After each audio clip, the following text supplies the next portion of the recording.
فالموضوع زي موضوع الختان ده اقول رايي بس احترم راي غيري، لو في مثلا حد مش مقتنع اقنعه بس باسلوب مؤدب.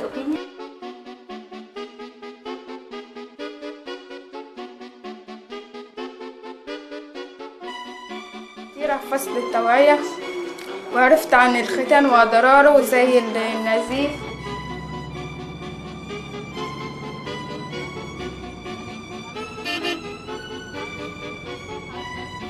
بنعمل مسرحيات سكتشات احنا كنا بنألفها ونعرضها في الفصل بتاعنا لزمايلنا، كانت بتهدف مثلا ممكن عن العادات الزواج المبكر. We heard about the habits that are not beneficial. وكمان هي دي بتقول ان ماما بتحن وتقول انا مش بتكفينا لكن لو بناتي جرت لهم حاجه انا هبلغ لا مش هبلغ انا مش هتعرف الا يحصل لك. فالدايه راحت خافت وقالت لا انا مش هختنهم انا وخلاص ما ختنهم.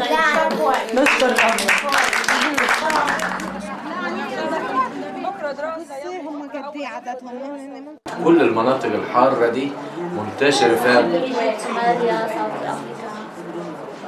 فاحنا يمكن في حدود يمكن لغاية ادي 15 سنة كده او 10 سنين الموضوع كان منتشر بصورة فظيعة الختان. زي الانسان ما طلع لقي نفسه مسيحي طلع لقي نفسه مسلم، كانت عادة الختان دي لازم البنت تتختن، عادة منتشرة. لكن بدور المؤسسة حقيقي مش مجاملة، الحياة الأفضل ابتدت توعية، ابتدت تخش في الموضوع ده وتحملوا كتير، يعني كتير نهضهم ومنعهم وعارضهم من المتشددين وكده. وكان صعب جدا ان الفكرة تتشال اساسا، ان ازاي البنت تعيش من غير ختان. تدريجيا ابتدت الناس يعني تشعر ان دي فيها اضرار للبنت وفي زي ما نقول حق من حقوقها بيضيع منها، واضرار بتحس بها عند الجواز. كل الاضرار دي اللي هم بيذكروها يعني خافت تدريجيا الى ان يمكن فوق ال 90% الوقت معروف في فرجال. بس بتختلف من مجتمع لمجتمع. شايفين ايه في المستقبل بعد الثوره وقضيه ختان الاناث، الاحداث اللي بتمر بيها البلد؟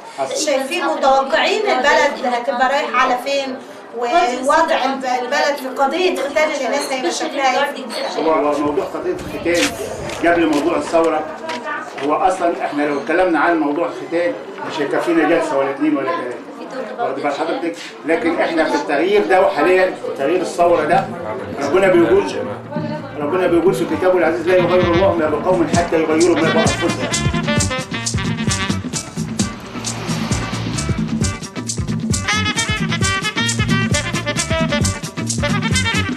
ولو مش مهم ليه، ولو مهم ممكن الشباب اللي عنده استعداد انه يتكلم. احنا شاب مقبل من الزواج استاذ محسن. اتفضل اي حد. لا ما فيش مشكله، عايز يقول لا يقول انا اعمل خليط الراي لا يفسد الود قضيه. احنا عارفين ان قصه ختان الاناث فيها المؤيد والمعارض، ما هقدر اوصل لمجتمع خالي من الختان في مده صغيره. لازم الشباب يكونوا مقتنعين. عايزين نقول بس انا عايزه يا استاذ محمد ولا استاذ احمد تدي فرصه للشباب. انا مش عايزه انتوا تقولوا لي رايكم ايه، انا عايزه الشباب المقبل حتى لو معارض. ما هو جايز هو معارض لحاجه هو مش عارف، ورا المعرفه اللي ناقصه ديت نحاول نوصل بمعلومه جديده او هو يوصلنا بمعلومه. لما جينا نشتغل في البدايه على ان احنا نستهدف اي فئه. When we started our work with the different groups of the community and we targeted them, it was very difficult and very hard to deal with them and tell them about FGM. But now it became more easy. We are not only the persons that are talking about FGM, but also media everywhere talk about it. Also the interventions were not easy, but we could break the silence barrier And also the different stakeholders became involved in the project and they contributed with us in fighting ده FGM. ساهم كتير في إحداث تغيير بشكل أعمق وأقوى في الفترة اللي جاية.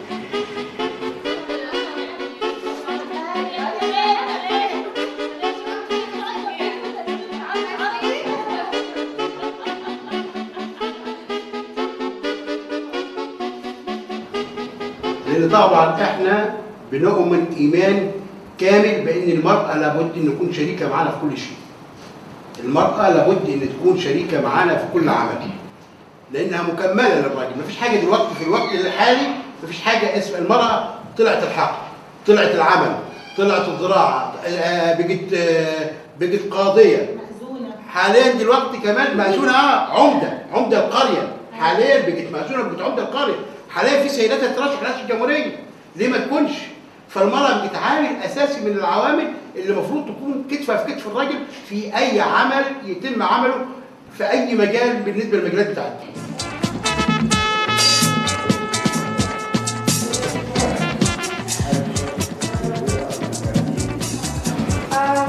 In 2009, EFSON started a project called Ages of Change, and the idea came from Zara from a comic book she made with two different organizations in Europe. So the mission of the project was that young girls educate younger girls as a sort of big sister and tell them more about FGM. And what we did was we trained, including myself, 11 Somali girls in 2007. And in total we visited 42 girls between the ages of 10 until 16. We handed out our comic books to the girls and one extra to give to friends.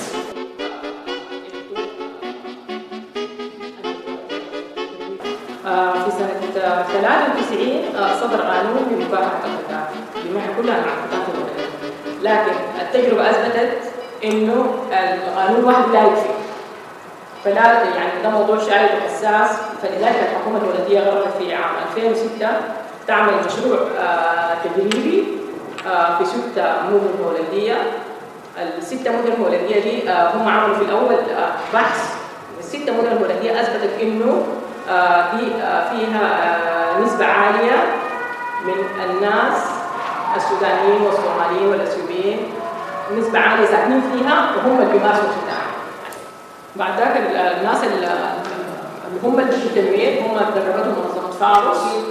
منظمة فارس فيها منظمة هولندية تعنى بصحة اللاجئين، ومنظمة إفسن منظمة صومالية اللي تبع زهرة، وديل تولوا تدريبا متطوعين عشان يقدروا يحطوا الندوات دي أو يحطوا التنوير للآخرين.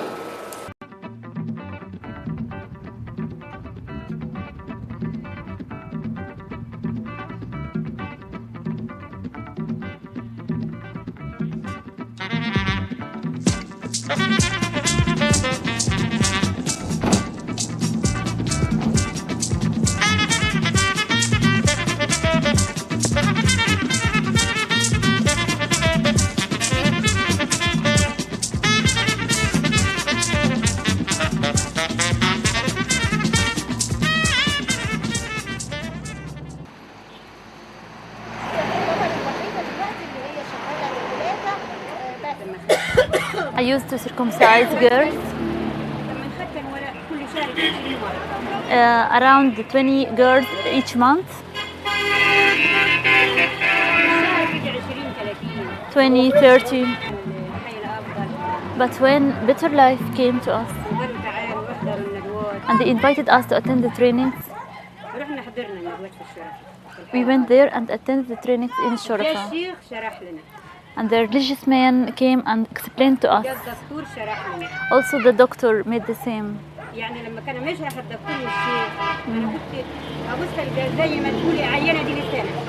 When they spoke, I used to be like a sick because of what I'm hearing. And also I feel something wrong in my body. I used to circumcise girls while they are crying and screaming. Why did I do that? I repented.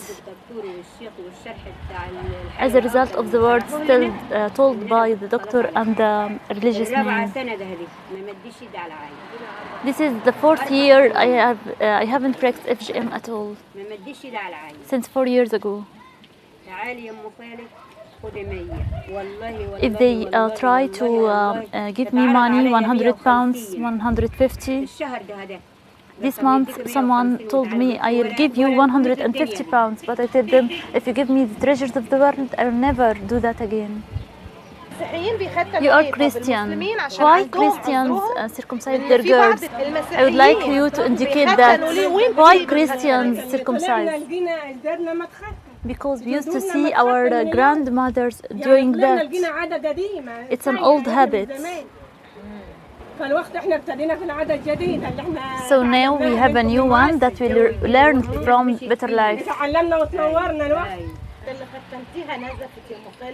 Magda asks her if any girl used to bleeding during circumcision.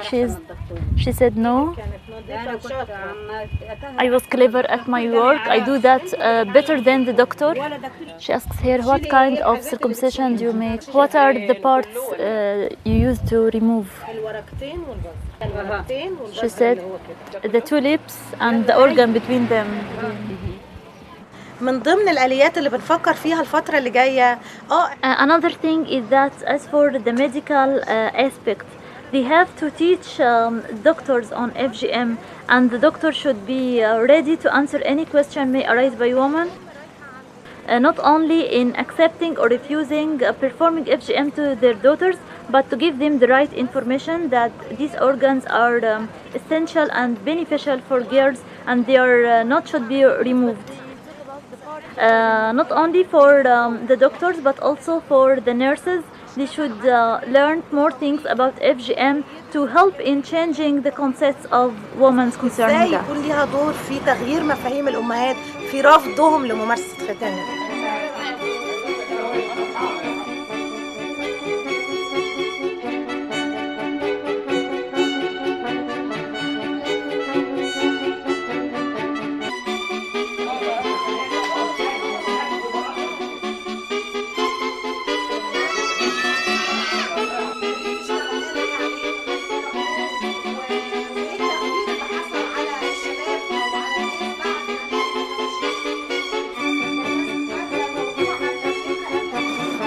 أنا عايزة تريزا من نزلة فرجالة من مجموعة دعم الفتيات. بدينا ننزل بالمشروع، بعد كده بقى المؤسسة ما وقفتش معانا للحد ده إن إحنا تمكننا في ناحية الختان بس، إحنا تمكننا في حاجات كتير، فأخدنا فن الاتصال، ازاي يبقى في اتصال بيننا ونعمل تواصل بيننا وبين الاولاد البنات اللي هنتكلم معاهم، الناس اللي هندخل البيوت نتكلم معاهم، فخدنا تدريب مهم جدا في شغلنا وهو فن الاتصال.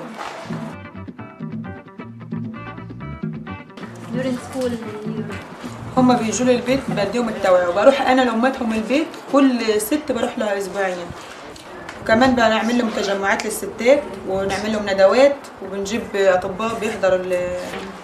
هنا عملنا في القريه مسيره لفينا البلد كلها، وفي عنصر من الاولاد والرجال شاركونا، وكل البنات في القريه طلعت وبقت تهتف باعلى صوتها بتلف البلد كلها ليله الختان. كمان عملنا وثيقه الستات وثقت ان انا مش هختن قدام الكل، اعلن قدام الكل بعد المسيرة ما تمت. كمان عندنا بنات ناجيات عدت مرحلة الختان، في منهم بنات اتجوزت وخلفت وهي مش مختنة.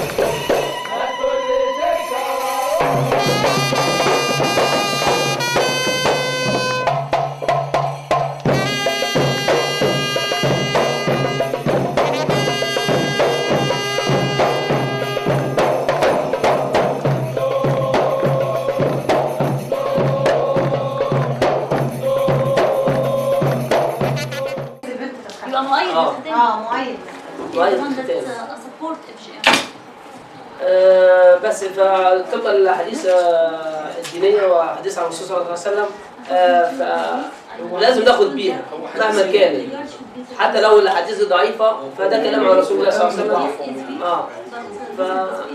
انت شايف انه مهم ان ما زالت عاده واخدها من يعني وجهه دينيه من ناحيه دينيه، ولكن من الناحيه الصحيه، من انا رايي انا تبع الدين تبع الحديث دي. اما بالنسبه للحاله الصحيه مثلا او الاثار الصحيه، موضوع اختلال الناس ده اثير امتى؟ هدول كام سنه؟ من 10 سنين، من 10 سنين، خلينا في 10 سنين. قبل كده، قبل 10 سنين دي كان ايه؟ ما كانت امهاتنا واخواتنا كانوا بيتختموا، ما فيش حد حصل له اي حاجه او اي اضرار يعني جسيمه او وفاه او الا يعني نادر لو حادثه مثلا حصلت 1 في المليون بيبقى خطا من الدكتور او قدرا. احنا فاهمين ان هو حد معارض، معارض معايا في القريه بتاعتي، اقول انت معارض واسيبه ولا دورنا ايه بقى؟ يعني احنا التدخلات اللي احنا نعملها، يعني انا دلوقتي سمعت ان من المجموعه واحد مؤيد وواحد معارض، هل من المجموعه اللي ما اتكلمتش حد مع الاستاذ شبيب فيقول انا معاه، او حد ضد الاستاذ شبيب فيقول له انا ضد اللي انت بتقوله ده لاني عندي مبرراتي 1 2 3 10.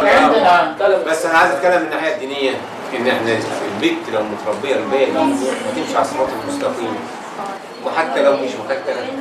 احنا كمان ممكن ناخد عدم الختان التربيه الدينيه، ان البنت ما تحدش كده ولا كده، تخليها ماشيه زي الصراط المستقيم لما تكون حافظه القران، لما تكون بتصلي 5 صلوات، لما يكون ديننا احسن دين. عمرها ما تحيد حتى لو مش عندها مش مختنه، لو ما اتخنتش 15 مره، لو ولدت ب 15 بذر فيها هتمشي كده. وان في 6000 مختنه تربيه الدعاره.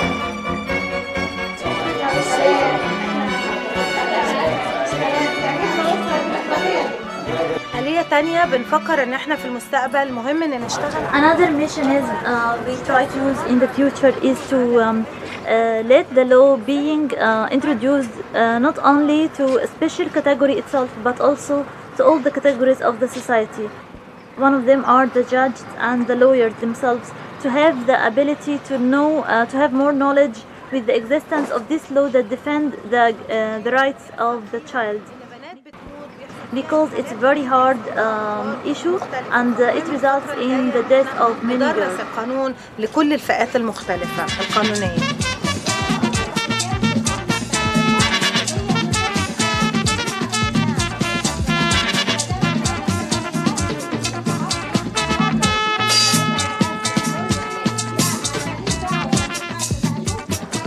كان مهم ان احنا ننزل بمشروع مناهضة ختان الاناث في البلد، ولا كان الاهم ان احنا ننزل بوظائف للشباب؟ يعني الاهم ان احنا نعالج البطالة، ولا الختان ده؟ ايه هو الختان ده؟ ملوش لازمة الموضوع ده. ايه رأيكم؟ عايزة اسمع اللي ما اتكلموش، اللي ما سمعتش صوته يقولوا لي. لا طبعا موضوع الختان احسن بكتير من كل ده. لان ممكن لو انتوا مثلا كنتوا مارستوا مشاريع تاني كنا في بنات كتيره اتضرت وبنات كتيره ماتت. مش خايفه الناس تعايرك وتقول لك انت هتبقي زي الولد، هتبقي قليله ادب، البنت اللي ما تتختنش تبقى قليله ادب ومنحرفه؟ ايه رايك في الكلام ده؟ احنا ما نسمع كلام كتير من ده، بس احنا مش بنتكلم. بس انت ايه رايك؟ هل هو الادب والاخلاق يجي لما تتشال الاجزاء دي، ولا الادب والاخلاق يجي منين؟ ردي. في حاجة، أنا مش مهم كلام الناس، أنا المهم نفسي، المهم ماما عايزة كده، أنا عايزة كده، دي حرية أنا، ده جسمي أنا، ده حرية أنا، محدش هما الناس ما لهمش. أهم حاجة إيه؟ التربية. أيوة المهم أنا هما ربوني على كده، ما خلاص أنا مؤدبة، هما اللي ربوني. بلاجد من قبل الثورة وهي قادرة انها تصنع تغيير. Before the revolution, Bلاجد was thinking of making change and it used all the opportunities available for it, such as making the marches in which they involved the girls, the young people, the midwives and all the categories of the society. It's a new thing for all the Arab countries. But what we heard in the revolution and what was happened in Tahrir Square, we felt that we have a leading role and we contributed even indirectly in the way of making such revolution. في اللي بيحصل دوت يعني ده حاجة مش جديدة على بلوجد انها تعمل.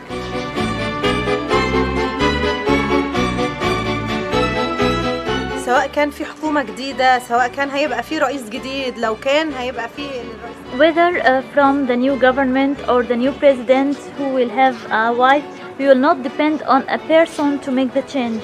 We believe that the change will have to come from the inner side, not from outside. التغيير لازم يكون نابع من الداخل مش من الحاجات اللي المفروض ان انا اتكلم فيها حق في ان انا انتخب وانتخب، حق في الرعاية الصحية،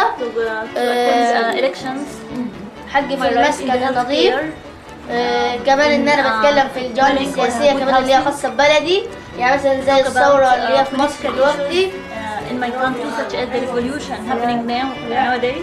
مثلا زي الثورة، ان احنا مثلا الثورة دي قامت عشان تحوش الفساد اللي في بلدنا، فاحنا لازم نساعدها ونطورها. مثلا احنا زعلانين ايوه على الناس اللي ماتت في بلدنا لان دول مصريين زينا، بس احنا المفروض نشجعهم على كده لان هم يعملوا حاجات تفيدنا وتفيد اولادهم في المستقبل. يعني مثلا مدرسة مثلا في بلده، الدولة هتنمي البلد بعد الثورة، لان الدولة ما كانتش عارفة الناس عايزة ايه، فبعد الثورة الدولة عرفت احنا عايزين ايه، فاكيد هيعملوا لنا وخدماتها تتطور اكتر واكتر.